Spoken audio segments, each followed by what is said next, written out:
Welcome back. If you just joined us, you're watching Channels Television, celebrating 21 years of professional broadcasting.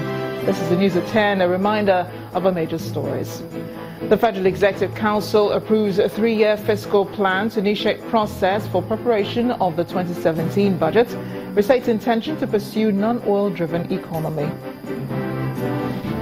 South Africa's Supreme Court of Appeal reserves judgment in alleged MEND leader Henry Okah's appeal against his conviction for terror-related activities. Former INEC chairman Professor Tahiru Jega advocates independence of Nigeria's broadcast media, criticizes role of some broadcasters during the 2015 polls. And massive earthquake in central Italy kills at least 120 people. Rescuers search the rubble for survivors.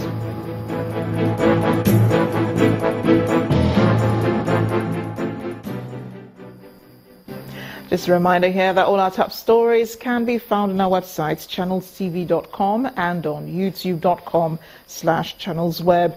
Do log on to m.channelstv.com to view us live on a mobile device. You can also download the Channels TV app for Android, iOS and Windows phones from their respective stores.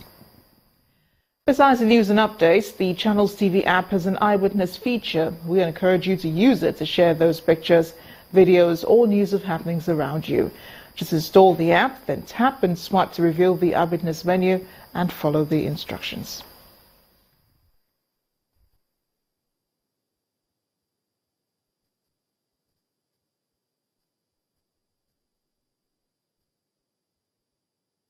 Airtel, the smartphone network. Let's take a look at some of the pictures that you sent into our eyewitness portal. We begin with this one from the Kaduna-Lagos Expressway between Tegina and Makera. Our eyewitness reporter wants the government to repair this road. Next, we see the picture from Lokoja Metropolis in Kogi State, showing a dry tap. Our eyewitness reporters appealing to government to help solve the problem of water scarcity in the area. We received this picture from Aduawa area of Benin City, the Edo State capital. Our eyewitness reporters advising drivers to be cautious on the roads. Here's another picture from Fagba area here in Lagos. Our eyewitness reporters urging members of the public to desist from dumping refuse and empty cans indiscriminately. Our journey ends in the Ikorodu area of Lagos. We see a heavy-duty truck laden with iron, but without the sea caution sign. Our eyewitness reporters asking traffic wardens to be on the lookout for such offenders.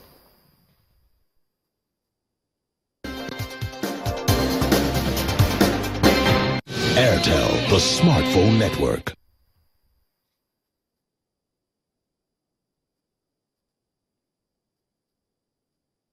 So on the news now, the federal government has finally waded into the dispute between the Nasarawa state government and the Nigeria Labour Congress, urging the union to suspend protests and allow for negotiations.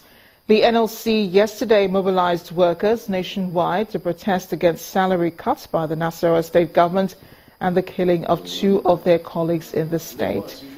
At a meeting with labour leaders in Abuja, the Minister of Labour and Productivity, Mr. Chris Ngige, said a meeting has been scheduled for next week to resolve the impasse. A panel of 5 justices of South Africa's Supreme Court of Appeal, led by Justice Mohammed Nafsa, has reserved judgment in the case brought by alleged leader of the Women for the Emancipation of the Niger Delta, Henry Okah. Okah, who is serving a 24-year jail term for terror-related activities, had approached the appeal courts to set aside his conviction and sentence. Our Johannesburg Bureau Chief, Betty Dibia, reports. Henry Okah's legal team came questioning the constitutionality of his trial and conviction. They also questioned whether the court had jurisdiction to try the matter. The panel of 5 judges raised many issues with a submission from both sides, painstakingly leafing through that, the 13 counts as well as the trial court records. the question of constitutionality was thrown out, and on jurisdiction, there were grey areas identified. The judges reserved judgment and adjourned. The debate basically is about our anti-terrorism law, but it's the audere aut judicare principle, where we prosecute somebody for an act that's happening outside, and do our law allow us to do that kind of prosecution? So it's a very important principle that was debated. And they're still considering, obviously after all the arguments, what exactly would be their pronouncement on our legislation, our municipal legislation, and whether it's drafted correctly. It is clear a lot of the charges will fall away. What I can't say for now is I suspect count 9 will stick with regards to financing of terrorist activities. We were unable to get around that, but I don't want to pre-guess what the court is going to say. But we are more successful than not, and I'm hoping that he will be out after this, even if he doesn't get a complete acquittal. On the issue of threats made against South Africa credited to her husband, Mrs. Azuka Okah is hopeful it will be held against him. Basically, I was following the argument. If what a man says when he's angry, if he's going to be judged because he's angry, and there's definitely nothing you can do about it, and about the Zeman statement. And then let's see if they have jurisdiction. So I just want to see the end of it. Yeah. It's a bit difficult to predict how the judges are thinking at this point, especially after today's debates and grey areas exposed based on the submissions of both counsel. But what is clear is that by the time the judges will rule, both sides will win some and lose some. From the Supreme Court of Appeal in Bloemfontein, South Africa, Betty Dibia, Channels Television News. Let's take it to Abuja now, where Linda Kigbe is standing by with more on the news at 10. Hello, Amarachi. Now, Wednesday morning did not start on a good note for residents of Aduwawa in Benin City, the Edo State capital, when a tanker laden with petrol went up in flames, destroying property worth millions of naira. Eyewitness account says the tanker fell in front of a service station and burst into flames when some people began to scoop the product. Thick black smoke bellowing into the sky, burnt vehicles and shops are images that tell the story of residents and road users of Aduwawa axis of Benin City, the Edo State capital, Wednesday morning as a result of this fire outbreak from a truck carrying petrol along the Aduwawa end of the Benin-Auchi Expressway. There was pandemonium around the area as shop owners are seen trying to salvage whatever they could from their burnt stores. Vehicular and human traffic was temporarily on hold as officials of the Edo State Fire Service battled to douse the fire. While the director of the Edo State Fire Service tries to put the incident into perspective, this eyewitness also gives an insight into how the inferno started.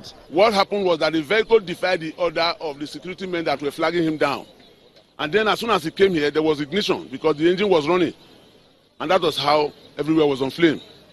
Are we getting what I'm saying now? So we should try as much as possible. If there's distress situation, whoever is available should be able to control the environment.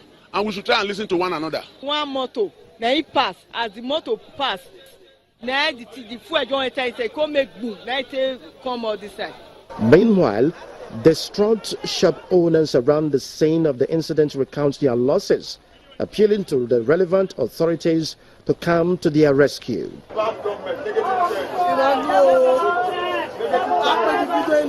Everything burned. Come and see the store. Nothing inside. No pin. There is no pin that I will bring out. Even my dryer. Even someone inside. I leave someone inside that store. I struggle with my hand to build this place. So, if by peradventure, and I know that this truck belongs to NLPC, and they don't do anything reasonable about it, well, I cannot say any comment now. Maybe the government will hear later. Indeed, the director of the Edo State Fire Service says the ugly incident could have been averted in the first place if residents of the area had time to adopt safety measures. It therefore calls for everyone to be conscious of how to handle cases like this and other emergencies in the future. And still ahead on the news at 10, we'll take another look at the just concluded visit of the U.S. Secretary of State, Mr. John Kerry, to Nigeria. Join us again.